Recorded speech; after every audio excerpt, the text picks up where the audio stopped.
सुप्रभात बच्चों, कैसे हैं आप सब? उम्मीद करती हूँ आप सब अच्छे होंगे। तो बच्चों, पिछली कक्षा में हमने पढ़ा था मीठे बोल के बारे में। आज की कक्षा में हम पढ़ने वाले हैं अध्याय नंबर 3, जिसका शीर्षक है दयालु सिद्धार्थ। तो चलिए बच्चों, सबसे पहले हम पढ़ते हैं पाठ का उद्देश्य। हमारे जीवन में हमें कदम कदम पर अच्छाई और बुराई का सामना करना पड़ता है। हमें अपने अच्छे जीवन के लिए बुराई को त्याग कर अच्छाई की ओर बढ़ते रहना चाहिए। तो बच्चों, इस पाठ का उद्देश्य हमें बताता है कि हमें जीवन में कदम कदम पे क्या मिलती है, अच्छाई और बुराई। तो हमें क्या करना चाहिए? हमें अच्छे जीवन के लिए बुराई को त्यागना चाहिए, क्योंकि अगर हम बुराई को नहीं त्यागेंगे तो हम अच्छाई की ओर नहीं बढ़ पाएंगे। तो चलिए पाठ को शुरू करते हैं।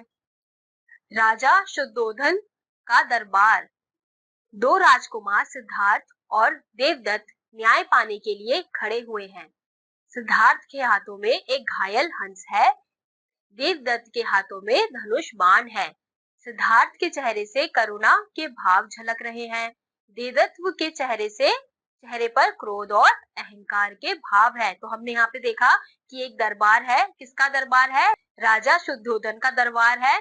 और उसमें दो राजकुमार हैं। कौन कौन से? सिद्धार्थ और देवदत्त। और उन्होंने क्या बोला कि एक के सिद्धार्थ के हाथ में क्या है? सिद्धार्थ के हाथ में घायल हंस है और देवदत्त के हाथों में धनुष बाण है। और सिद्धार्थ के चेहरे पर क्या नजर आ रहा है? करुणा के भाव झलक रहे हैं। और देवदत्त के चेहरे पर क्रोध यानी कि गुस्सा और अहंकार के भाव हैं। तो अब चलिए पढ़ते हैं। देवदत्त आवेश में, महाराज न्याय कीजिए, मेरा हंस मुझे दिलवाइए, यह मेरा शिकार है। तो देवदत्त क्या बोल रहे हैं महाराज से, यानी कि राजा से क्या बोल रहे हैं कि हंस जो है उनका क्या है? शिकार है। तो उन्हें वो दिलवाइए, क्योंकि हंस जो है उन्होंने शिकार किया है अपने धनुष से, तो इसलिए वो अपने हंस यानी कि शिकार को मांग रहे हैं। फिर सिद्धार्थ क्या बोलते हैं?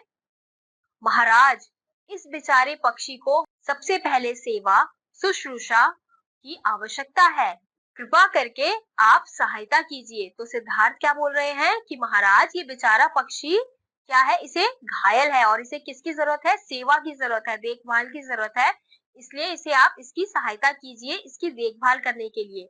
फिर महाराज क्या बोलते हैं, यानी कि राजा क्या बोलते हैं? हंस को प्राथमिक चिकित्सा के लिए ले जाया जाए। एक सेवक हंस को ले जाता है। तो फिर महाराज ने क्या बोला कि हाँ, सबसे पहले प्राथमिक चिकित्सा दी जाएगी हंस को। फिर ये सुनकर जो राजा का सेवक है वो हंस को चिकित्सा के लिए ले जाता है। फिर देवदत्त बोलते हैं, महाराज, इस पक्षी को पहले मैंने ही वृक्ष पर बैठा देखा था, फिर इसे तीर मारा, अतः यह मेरा हंस है। तो देवदत्त क्या बोलते हैं महाराज से कि मैंने इस पक्षी को पहले देखा और उसको शिकार किया, मतलब वो बैठा हुआ था तो मैंने तीर मार के उसका शिकार किया, तो ये मेरा हंस है, तो मुझे दे दो। तो सिद्धार्थ क्या बोलते हैं? महाराज, मैंने इस घायल हुए हंस को बचाया है, अभी इसे मेरी देखभाल की आवश्यकता है, इसलिए हंस मुझे दिया जाए। सिद्धार्थ बोलते हैं कि इस हंस को मैंने देखा था घायल होते हुए, तो इसे मेरी देखभाल की जरूरत है, मैं इसकी देखभाल करना चाहता हूँ, तो इस हंस को मुझे दे दिया जाए। फिर महाराज बोलते हैं, मारने वाले से बचाने वाला बड़ा होता है, इसलिए हंस पर सिद्धार्थ का अधिकार है। फिर देवदत्त बोलते हैं, नहीं महाराज, यह अन्याय है, हंस मेरा। तब तक सेवक हंस की महरम पट्टी करके उसे ले आता है। रुको देवदत्त, ऐसा हर ठीक नहीं, इसका न्याय वह स्वयं करेगा। इस हंस को बीच में छोड़ दिया जाए।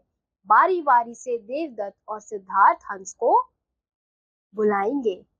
हंस जिसके पास चला जाए, हंस उसी को मिलेगा। सेवक हंस को बीच में छोड़ देता है। अब क्या होता है कि महाराज ने क्या सलाह दी कि अगर मैं हंस को छोड़ दूंगा और हंस जिसके पास जाएगा तो हंस उसी का होगा। तो फिर देवदत्त क्या बोलते हैं गुस्से से, हंस इधर आ। हंस डरकर पीछे हट जाता है। सिद्धार्थ प्यार से, प्यारे हंस, घबराओ मत, मेरे पास आओ। हंस सिद्धार्थ के पास चला जाता है। फिर महाराज, अब यह हंस सिद्धार्थ का है। देवदत्त मुंह लटकाकर चला जाता है।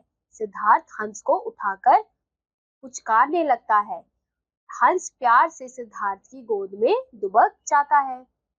तो हमने इस कहानी में क्या देखा? हमने इस कहानी में देखा किस प्रकार से एक घायल हंस के लिए दो राजकुमार लड़ रहे थे। कौन कौन? एक सिद्धार्थ और एक देवदत्त। तो दोनों की लड़ाई में किसकी जीत हुई? जिसने अच्छाई का साथ दिया। अब देवदत्त क्या बोल रहा था कि ये घायल है, ये मेरा शिकार है, ये मुझे दे दो।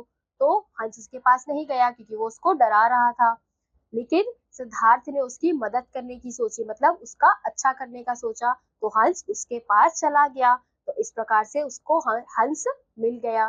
तो इसलिए कहते हैं कि हमें हमेशा अच्छाई का साथ देना चाहिए। अगर हम अच्छाई के साथ आगे बढ़ेंगे तो फिर हम अवश्य सफल होंगे।